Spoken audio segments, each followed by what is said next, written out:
Welcome back to SK study point. आज मैं आपको क्लास 12 मैक्रो इकोनॉमिक्स चैप्टर 7 समग्र मांग एवं समग्र मांग समग्र पूर्ति एवं उससे संबंधित अवधारणाएं वाले चैप्टर 7 कराऊंगा। ठीक है, देखिए समग्र मांग अनुसूची क्या है। पेपर में इस प्रकार का क्वेश्चन पूछा जाता है, समग्र मांग अनुसूची क्या है, समझाइए। 2 नंबर का क्वेश्चन पूछ लिया जाता है। तो आप पहले समग्र मांग अनुसूची का डेफिनेशन देंगे, फिर उसके बाद तालिका बनाएंगे।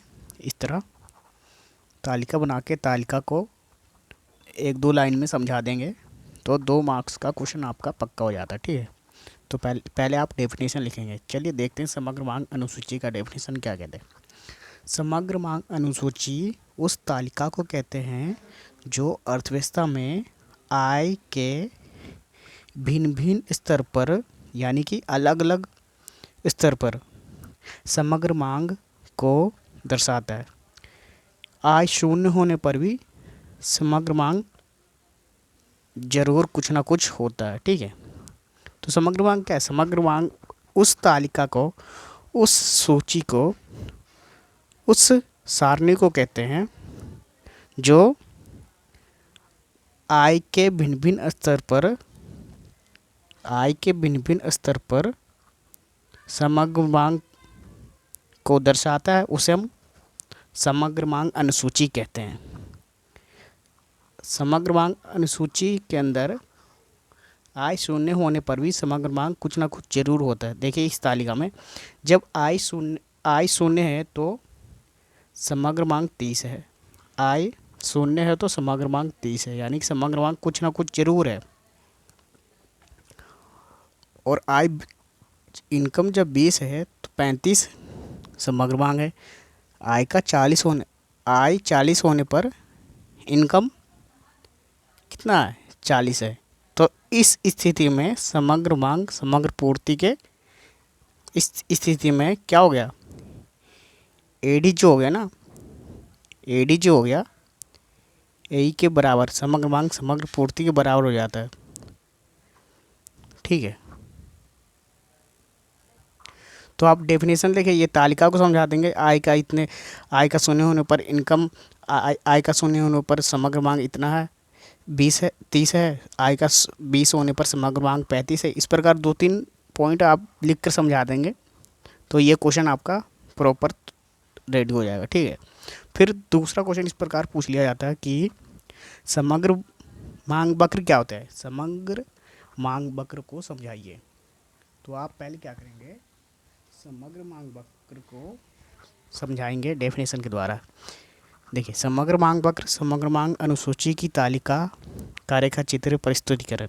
समग्र मांग वक्र ये पूरा है। समग्र मांग वक्र क्या है? ये पूरा क्या है आपका? ये समग्र मांग वक्र है। ठीक है, समग्र मांग वक्र है। ठीक है, इसी को हम समग्र मांग वक्र कहते हैं। समग्र मांग वक्र समग्र मांग अनुसूची का समग्र मांग अनुसूची का रेखा चित्रीय प्रस्तुतिकरण है। समग्र मांग वक्र को हम समग्र मांग, देखिए समग्र मांग अनुसूची जो हमने पढ़ा, समग्र मांग अनुसूची को समग्र मांग तालिका भी कहते हैं।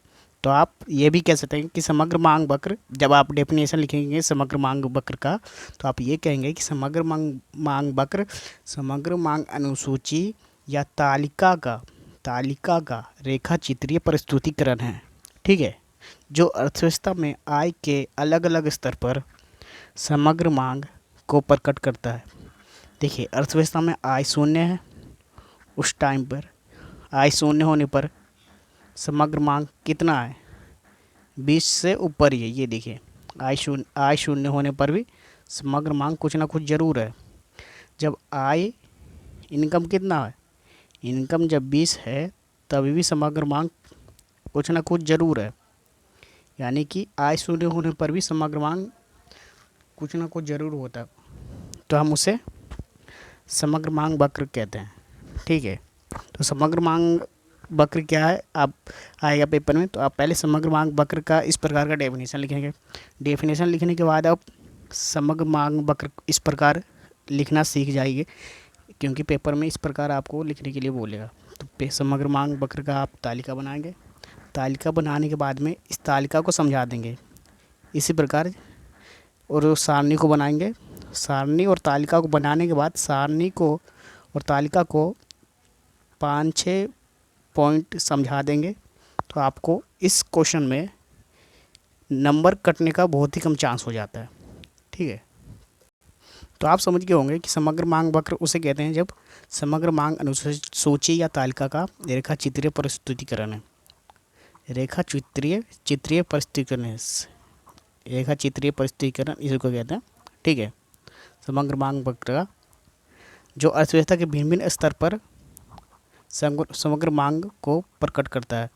अर्थव्यवस्था के भिन्न भिन्न स्तर पर आय के भिन्न भिन्न रूप को प्रकट करता है। देखिए आय कितना, तो इनकम 20 होने पे एग्रीगेट डिमांड 30 है, तो ये क्या डिफरेंस दिखा रहा है। इसी के अंतर को ही हम समग्र मांग वक्र कहते हैं, जो हम तालिका के द्वारा वर्णन करते हैं। अब हम देखते हैं कि उपभोग फलन क्या होता है। कंजप्शन ऑफ फंक्शन देखते हैं। उपभोग फलन आय तथा उपभोग के बीच फलनात्मक संबंध को उपभोग फलन कहते हैं। ठीक है, आय तथा उपभोग के बीच फलनात्मक संबंध को उपभोग फलन कहते हैं। देखिए उपभोग फलन के बीच भी, उपभोग फलन के ऊपर भी क्वेश्चन पूछ लिया जाता है 2 मार्क्स के रूप में। तो आप उपभोग फलन का डेफिनेशन इस प्रकार देंगे। उपभोग तथा आय के बीच फलनात्मक संबंध को उपभोग फलन कहते हैं। फलनात्मक यानी उपभोग के अलग अलग घटक होते हैं, उस घटक को ही हम उपभोग फलन के रूप में जानते हैं। जैसे कि इस प्रकार आप लिखेंगे स्टेप बाय स्टेप, तो आपको इसमें से एक भी नंबर नहीं कटेगा। सी उपभोग दिखाएंगे, बाई आय दिखाएंगे, और एफ फलनात्मक संबंध। फिर उपभोग फलन का सूत्र लिख देंगे। सी उपभोग, सी बार जो होता है स्वायत्त उपभोग यानी कि आय शून्य होने पर भी जो हम उपभोग करते हैं उसे हम स्वायत्त उपभोग कहते हैं। और बी जो यहाँ पर है b MPC, marginal propensity to consume, सीमांत उपभोग प्रवृत्ति जिसे हम कहते हैं। और बाई जो है यहाँ पर आय है। तो स्वायत्त उपभोग को आप इस प्रकार परिभाषित करेंगे। स्वायत्त उपभोग का डेफिनेशन आप कैसे देंगे। आप स्वायत्त उपभोग का डेफिनेशन इस प्रकार देंगे कि आय का शून्य होने पर भी उपभोग कुछ ना कुछ जरूर होता है, उसे ही हम स्वायत्त उपभोग या स्वतंत्र उपभोग कहते हैं, उपभोग के रूप में जानते हैं।